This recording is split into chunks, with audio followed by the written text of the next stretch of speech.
Assalamualaikum warahmatullahi wabarakatuh. Perkenalkan, nama saya Tudita dari kelompok 2 akan menjelaskan Abdurrahman atau Gus Dur. Dikenal sebagai presiden yang harmonis, berani, dan sangat menjunjung tinggi nilai kemanusiaan di tengah masa transisi formasi yang penuh ketidakpastian. Gus Dur hadir sebagai pemimpin yang mengedepankan toleransi, kebebasan, dan penghormatan terhadap keberagaman meskipun masa pemerintahannya singkat dari 1999 sampai 2001. Kebijakan-kebijakannya meninggalkan dampak besar sebagai kehidupan demokrasi dan persatuan bangsa Indonesia. Beberapa kontribusi utama beliau antara lain: yang pertama, membuka ruang kebebasan pers dan ekspresi yang sebelumnya sangat terbatas di bawah rezim Orde Baru. Yang kedua, menghapus larangan terhadap organisasi politik dan masyarakat yang penuh dilarang, memperkuat dinamika demokrasi. Yang ketiga, menghadapkan sikap toleransi berbagai agama dan keyakinan, serta mendorong perlahan antara berbagai agama untuk menjadi persatuan. Yang keempat, melakukan langkah-langkah untuk memperbaiki hubungan dengan berbagai negara termasuk yang sebelumnya memiliki ketergangguan dengan Indonesia. Yang kelima,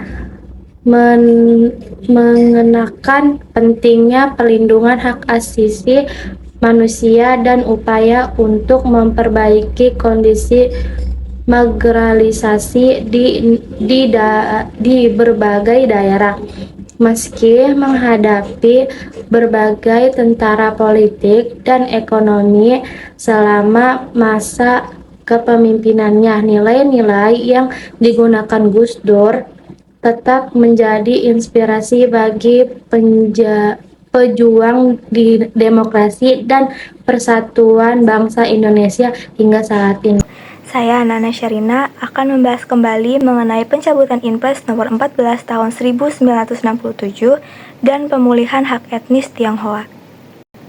Pada masa pemerintahan Presiden Abdurrahman Wahid, yakni Gus Dur, pemerintah mengeluarkan kebijakan penting berupa pencabutan Instruksi Presiden nomor 14 tahun 1967. Inpres tersebut sebelumnya membatasi kegiatan budaya dan keagamaan masyarakat Tionghoa di Indonesia, seperti pada perayaan Imlek, penggunaan aksara Tionghoa, juga kegiatan budaya lainnya di ruang publik. Pada tahun 2000, Gus Dur secara resmi mencabut Inpres tersebut sebagai upaya menghapus diskriminasi terhadap etnis Tionghoa. Kebijakan ini memberikan kebebasan bagi masyarakat Tionghoa untuk mengekspresikan budaya, tradisi, dan keagamaan mereka secara terbuka di Indonesia. Setelah pencabutan ini, perayaan Imlek mulai dirayakan secara bebas dan diakui secara nasional. Langkah ini merupakan bagian dari komitmen Gus Dur dalam menegakkan pluralisme, toleransi, dan hak asasi manusia. Kalau kita ngomongin soal Indonesia, pasti nggak jauh dari kata beragam. Ya, kita beda agama, beda suku, dan beda budaya. Tapi perbedaan itu bisa jadi satu hal yang diperdebatkan loh. Mirip kayak hubungan kerja zaman sekarang yang kelihatannya sejalan, tapi sebenarnya masih banyak drama soal menerima perbedaan. Halo, perkenalkan, nama saya Amanda Sylvia.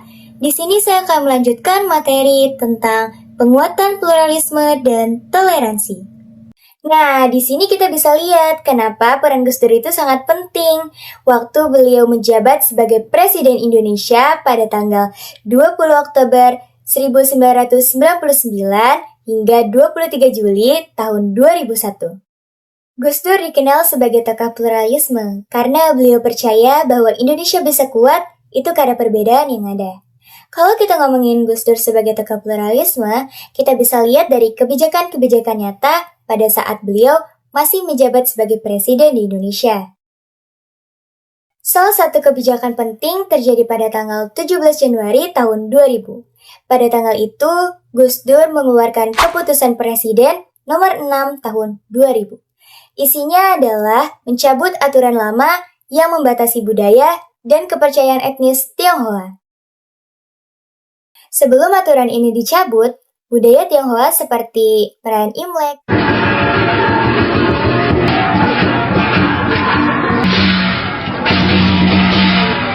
dan penggunaan simbol-simbol budaya itu sering dilarang, bahkan dibatasi.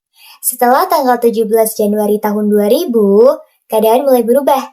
Etnis Tionghoa sudah boleh mengekspresikan budayanya secara terbuka, tanpa adanya rasa takut.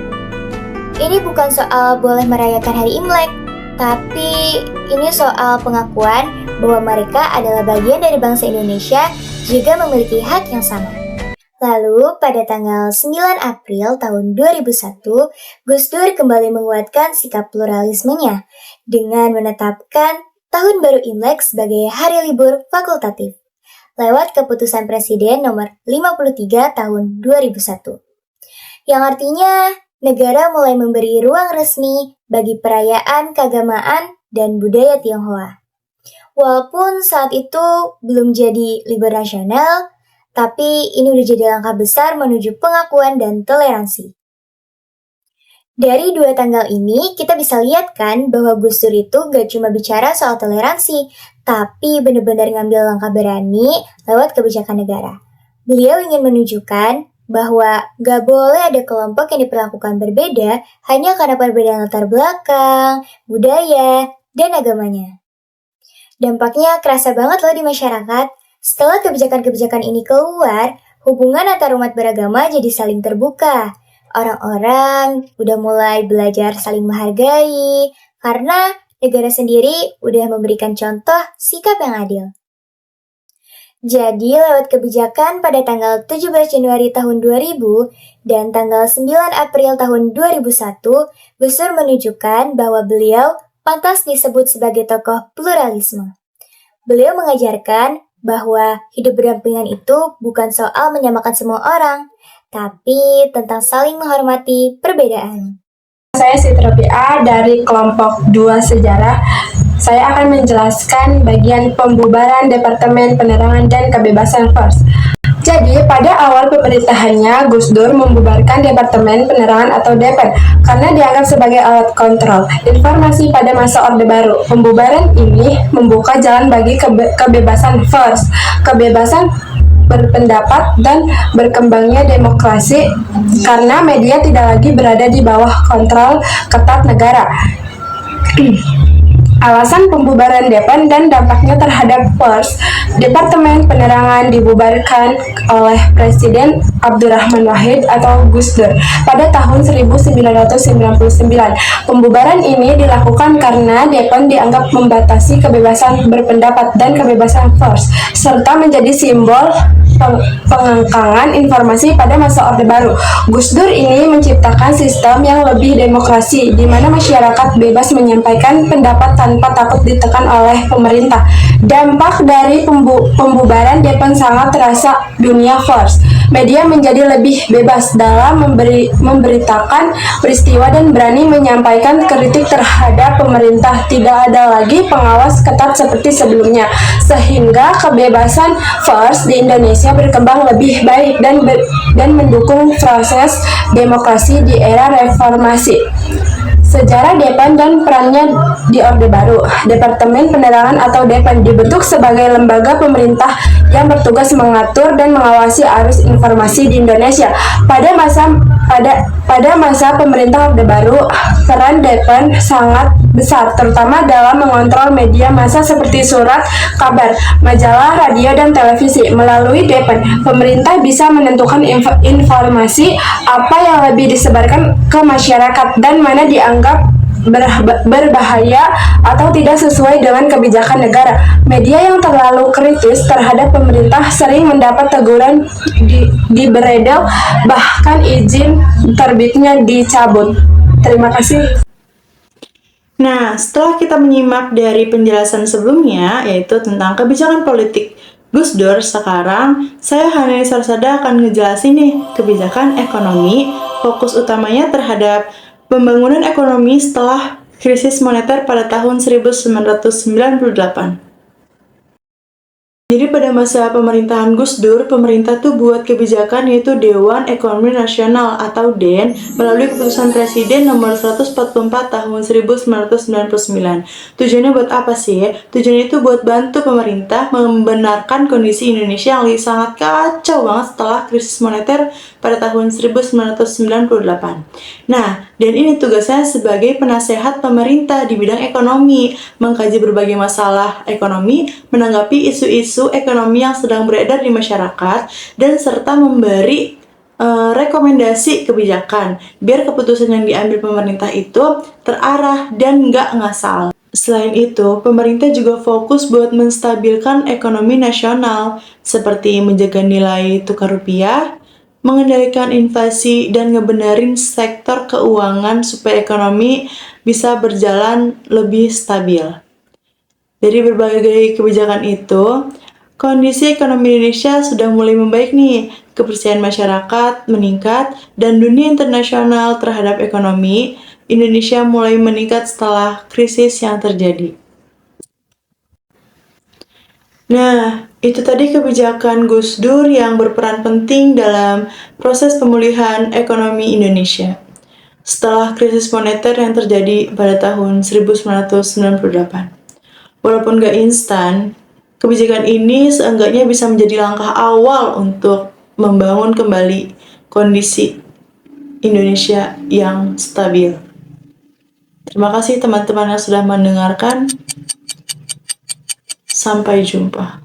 Halo teman-teman, baik, selanjutnya saya akan menambahkan kebijakan apa sih yang dilakukan oleh Presiden Gus Dur pada saat Presiden Gus Dur menjadi seorang presiden. Oke, pada masa pemerintahan Presiden Gus Dur pernah yang namanya mengeluarkan dekret presiden, teman-teman. Dekret ini berisi tentang pembekuan Majelis Permusyawaratan Rakyat dan Dewan Perwakilan Rakyat atau MPR dan DPR melakukan pemilihan umum dalam 1 tahun, dan yang ketiga, yang terakhir, yaitu pembekuan Partai Golongan Karya atau biasa kita sebut sebagai Partai Golkar. Langkah ini sebagai langkah politik yang diambil oleh Presiden Gus Dur karena desakan dari parlemen pada saat itu. Namun, pada tanggal 23 Juli 2001, usulan ini ditolak oleh Ketua MPR dan kalangan elit MPR pada saat itu. Sehingga MPR melakukan sidang istimewa dalam membahas untuk melengsarkan Presiden Gus Dur. Pada tanggal 23 Juli 2001, Presiden Gus Dur dilengsarkan oleh MPR dan digantikan oleh wakilnya, yaitu Ibu Megawati Soekarno Putri sebagai Presiden kelima Republik Indonesia. Tentunya dapat kita simpulkan, teman-teman, bahwa pada saat itu Presiden Gus Dur melakukan kebijakan tersebut dikarenakan ketidakstabilan politik antara legislatif dan eksekutif, sehingga muncullah Dekret 23 Juli 2001 yang salah satunya adalah membahas untuk pembubaran DPR dan MPR. Sekian, gitu saja kok repot.